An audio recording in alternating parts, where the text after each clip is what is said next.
Welcome to Kuma English Listening Hub. Today, we have a relaxing and interesting topic for you. We will talk about public libraries and why they are still a kind of magic in the digital age. You will learn what a modern library looks like, what you can do there besides reading, how libraries help people and communities. So, sit back, relax, and listen. Imagine you are walking down a busy street in your city or town. There are shops, cars, and people everywhere. You turn a corner, and suddenly, everything becomes quiet. You see a big building with large windows and a simple sign, Public Library. You push the door, and a soft, cool air touches your face. Inside, the world feels different. This is the magic of a library. Many people think libraries are old-fashioned. They say, "We have the internet now. We can read books on our phones. Why do we need libraries?" But modern public libraries are changing. They are not only places with books, they are busy, friendly, and creative spaces. They connect people, ideas, and stories. Let's take a quiet tour of a modern public library. When you enter, you usually see a front desk. A librarian is standing or sitting there, smiling. A librarian is a person who works in a library and helps visitors. You can ask them questions like, "Where can I find books in English? Do you have any books about cooking? Is there a computer I can use?" They're like guides in this world of knowledge. To your left, you might see shelves of novels. Some are new and popular, some are old and classic. The covers are colorful. The pages smell like paper and ink. Some people stand and read the back of the book. Some sit on soft chairs, already lost in their stories. To your right, you might see a children's area. There are small tables and tiny chairs. Bright pictures are on the walls. Parents sit with their children and read picture books. Sometimes, a librarian reads a story to a group of children. They use different voices for different characters. The children listen with wide eyes. For many children, the library is the first place where they meet big stories. If you walk further, you might find a quiet study area. There are long tables with lamps. Some students are doing homework. Some adults are preparing for exams. Others are working on laptops. You can hear only soft sounds, the tap of keys, the gentle turning of pages, someone sipping a drink in a quiet way. Everyone is focused. This is a place where it is easy to concentrate. But wait, it is not always quiet in a modern library. Many libraries now have creative spaces. Some have rooms with 3D printers. People can print small objects like key rings or models. Some have music rooms.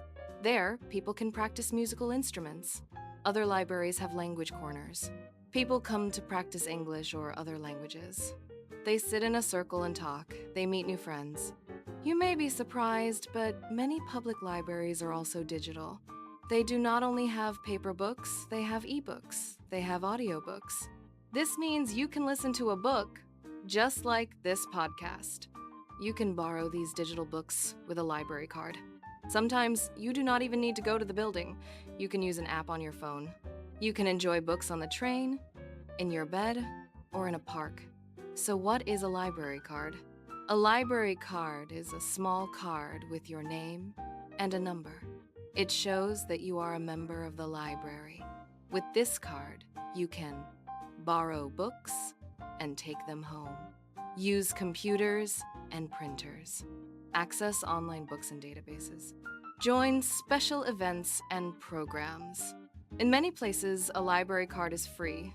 You only need to show an ID and fill in a simple form. For many people, the best part of a library is that it is free or very cheap. You do not have to pay for each visit. You do not have to buy every book. You can try a book. If you do not like it, you can return it and choose another one. This is wonderful for people who love reading but do not have much money. It is also great for people who are curious and want to learn about many things. Libraries are not only about personal learning, they also help whole communities. A community is a group of people who live in the same area. Libraries often organize classes and events.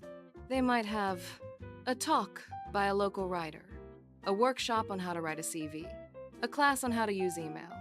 movie nights with discussion, book clubs where people share thoughts. These activities help people meet each other. They create connections. They make people feel less lonely. Think about a person who has just moved to a new city. They may not know anyone. They may not feel comfortable.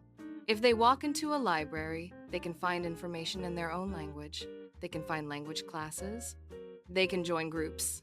Slowly, the city feels more friendly. The library becomes a safe space. For immigrants and refugees, the library can be very important. Some libraries offer free language lessons, help with forms and documents, information about jobs and schools. For these people, the library is not just a building. It is a place of support and hope. Now, let's talk about you as an English learner. How can a library help you improve your English? In many public libraries, there is a section for foreign languages. You can find English books there. There are graded readers. Graded readers are books written in simple English at different levels. They use easier words and grammar. You can choose a book at your level, like B1. This is perfect for practice. Some libraries also have English magazines. Magazines have shorter texts. They often have pictures. They can be easier to read. You can learn new words about real-life topics. For example, travel, health, or technology. Many libraries now offer language apps for free. Normally, these apps might cost money. But with a library card, you can use them without paying. You can practice vocabulary, grammar, and listening. You can do it at home or on the bus. Some libraries also host conversation clubs. People who are learning English meet once a week.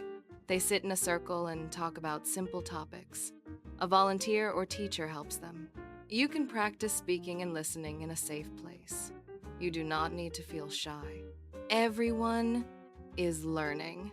Let's listen to a short story about a person and their library. Maria is 27 years old. She moved to a new country last year. Her English was basic. She could say simple sentences, but she was afraid to talk. One day, while walking, she saw a public library. She was not sure if she could go inside. In her city, libraries were only for students, but she pushed the door and entered. Inside, it was bright and quiet. She walked to the front desk and said, "Hello, my English is not very good. Can I use the library?" The librarian smiled and said, "Of course. The library is for everyone. Do you live in this city?" Maria nodded. Soon she had a free library card. The librarian showed her the language section. There were English books at different levels. There were CDs and audiobooks. There were computers with learning programs. Maria started to come every week. She borrowed a simple English novel. She listened to the audio and read the text at the same time. At first, it was slow. She looked up many words. But after 1 month, she finished her first book. She felt proud. One day, she saw a poster on the wall. It said, "English Conversation Club, every Thursday at 5 p.m. She was nervous, but she went. There were 8 people there, from different countries. They talked about food, hobbies, and their home countries. They made mistakes. They laughed. Every week, she felt more confident. After 1 year, Maria's English was much better. She found a new job. She made friends. When people asked her, "Where did you study English?" she smiled and answered, "At my public library." Stories like Maria's happen every day around the world. This is another kind of magic that libraries have. They open doors to new lives. But are libraries still important when we have search engines and websites? Many people use the internet to find information. This is fast and easy. So, what is special about a library? First, librarians can help you find good information. On the internet, there is a lot of information. Some is true, some is not true, some is old, some is dangerous. Librarians are trained to choose trustworthy sources. They can guide you to reliable books and websites. They can save you time. Second, libraries give equal access. Not everyone has a fast internet connection. Not everyone has a computer at home.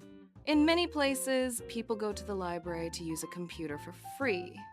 They write emails, they search for jobs, they join online classes. Without libraries, these people might be left behind. Third, libraries are safe places.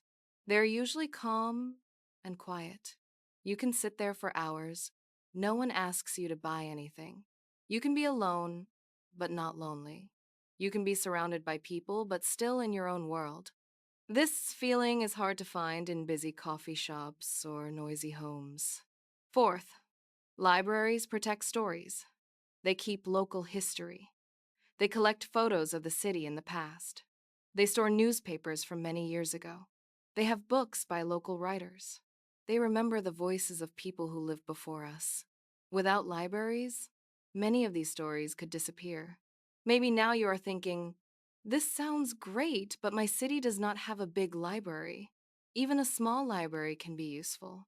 Some towns have mobile libraries. These are buses full of books. They drive to different places. People can borrow books from the bus. Some areas have community libraries. These are rooms in schools or community centers. People share books there. The idea is the same, to share knowledge freely.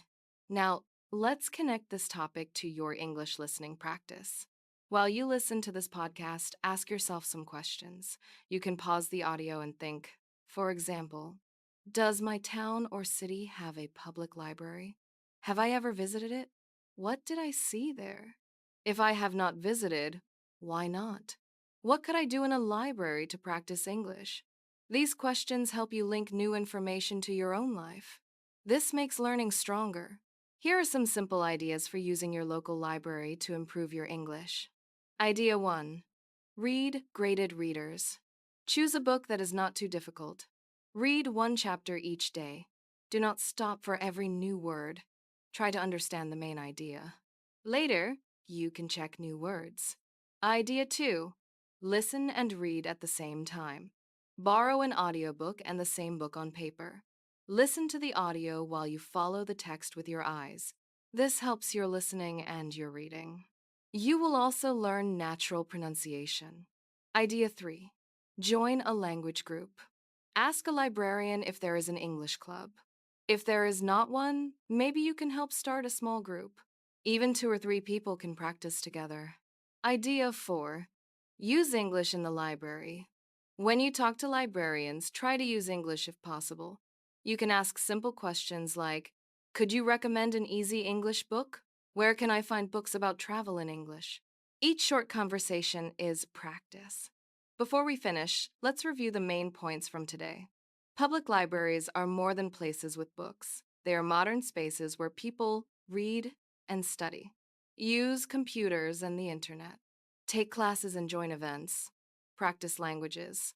Meet friends and feel part of a community. Libraries are often free. They give equal access to information. They help children, students, immigrants, job seekers, and older people. They protect stories from the past and support dreams for the future. Even in the digital age, libraries are still magic. They change with time, but their heart is the same. They are places where knowledge is shared and where everyone is welcome. Thank you for listening to Kuma English Listening Hub. Remember, if you have a public library near you, maybe you can visit it this week. Walk inside, look around, listen to the quiet sounds. You might discover a little bit of magic there. See you next time, and keep listening, keep learning, and keep exploring new stories in English.